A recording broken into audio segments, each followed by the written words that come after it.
This story isn't about a boy with a contract in his pocket. This is the story of a guy who was packing your groceries at a Vega Baja supermarket and a few years later made the whole world learn Spanish even if they don't know a single word except just, hola, take a seat. This is the path of Benito Antonio Martinez Ocasio, whom you know as Bad Bunny. Matt, let's go back to 2016. Puerto Rico, the town of Vega Baja. If you walked into the local Econo supermarket back then, you would have seen an ordinary guy in uniform packing your groceries.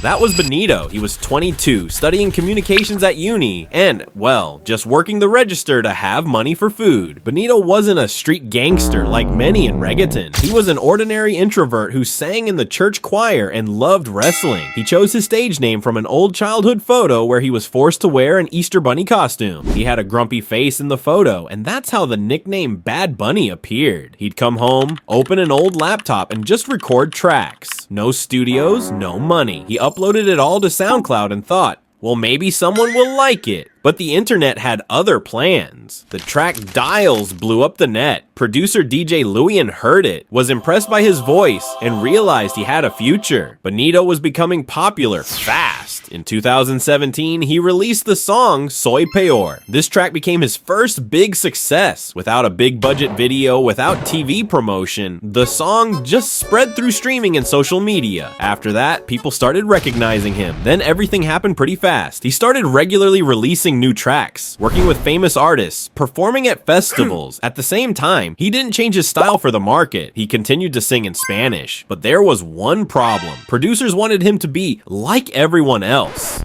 Gold chains, standard lyrics about cars, and womanizers. But Benito didn't like that style.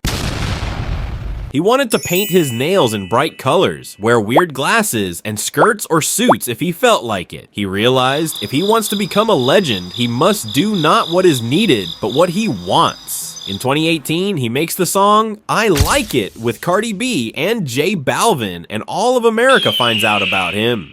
The track takes first place on the Billboard Hot 100. In the same year, he released the album X100 PRE. It was a full-scale project where he mixed reggaeton, trap, Latin pop, and more chill tracks. In that same 2019, huge protests against the governor's corruption began in Puerto Rico. And what does Bad Bunny do? He stops the tour, flies to the island, goes out into the streets with the people, and becomes one of the leaders of the protest. 2020 became a decisive year for him. First was his first appearance at the Super Bowl. He performed together with Shakira and Jennifer Lopez. Then the pandemic started, and while other stars didn't really promote themselves, Bad Bunny released 3 albums in a year. His album El Ultimo Tour del Mundo made history, becoming the first ever album entirely in Spanish to reach #1 on the Billboard 200, December 2020. The album also topped the top Latin albums chart and won a Grammy. In 2022, the album Un Verano Sin Ti comes out. This disc broke all Spotify records, becoming the most streamed album in the history of the platform, and you definitely know his song Neverita. Benito was the #1 artist in the world for 3 years in a row. He surpassed even Taylor Swift and Drake. But besides music, he went into movies, starring with Brad Pitt in the film Bullet Train. He went into wrestling and performed in WWE so well that he now even has the title former WWE 24/7 champion.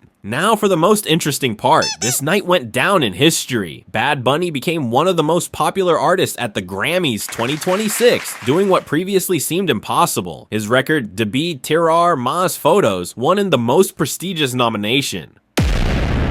Album of the Year. This is the first case in the history of the award when a Spanish-language album received the main statuette of the evening. Benito took home 2 more awards, for Best Música Urbana Album and Global Performance. Receiving the award from the hands of Harry Styles, he moved the hall with his speech and also the phrase "Ice Out." On February 8, 2026, he stepped onto the stage of the Super Bowl 60 halftime show at Levi's Stadium in Santa Clara, California. This performance became one of the most discussed events of the year. Bad Bunny performed his hits almost entirely in Spanish, while guest artists such as Lady Gaga and Ricky Martin joined him on stage. The show got a huge response. Many fans and artists supported the performance, noting that Bad Bunny brought Latin culture to the stage, which hadn't been on the Super Bowl before. At the same time, there were critics. Among them was US President Donald Trump, who called his performance one of the worst ever. The story of Benito is proof that sincerity is always above everything. He went from the checkout in a store to the main award in the world, but he never changed himself and never started singing in English. Bad Bunny proved that you don't need to adapt to the world to be noticed. If you are real, the world itself will learn your language and follow you.